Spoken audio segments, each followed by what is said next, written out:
Merry Christmas sa lahat ng aking tagapanood, sa lahat ng aking viewers sa aking YouTube channel.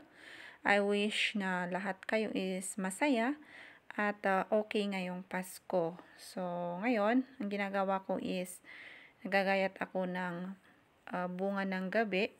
Masarap po ito at isa po ito sa aking paborito. So, ito po ay tanim ng aking nanay.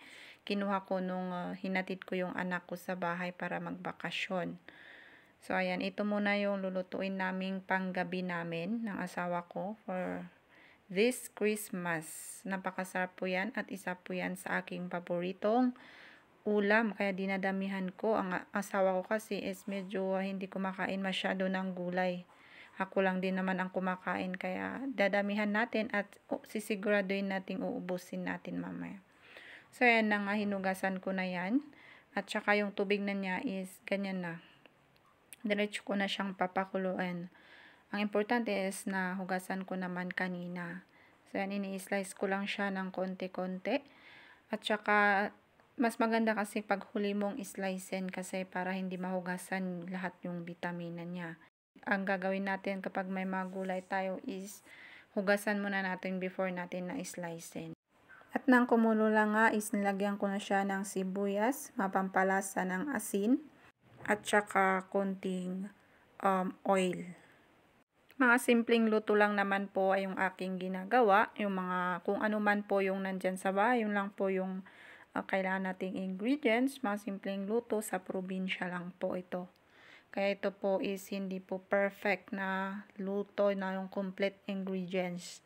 As long as meron tayong mauulam, sustansya pa, thankful na ako dun. So, after nating timplahin is pakuluan natin yan hanggang malambot na siya at lumapot na parang ganyan na siya. Ayan, masarap kasi yan kapag talagang lumabas yung lapot niya, guys. And titikman ko lang siya kung tama yung aking timpla. And then, ihahalo ko na yung natira namin na fish or yung, ano ba yun? Galunggong. Ayan, tapos pakuluan lang natin ng ilang minuto. Tapos, luto na po yan. At pasensya nyo na guys yung aking pagtatagalog kasi talagang nabubulol talaga ako minsan. Tapos yung ibang translation hindi ko alam. Kaya yung katulad ng por dia, hindi ko alam yung Tagalog guys. So yun.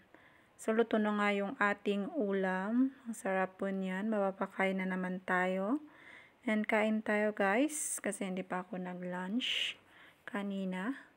Mabubusog na naman tayo. And sa may alam pala kung ano yung Tagalog ng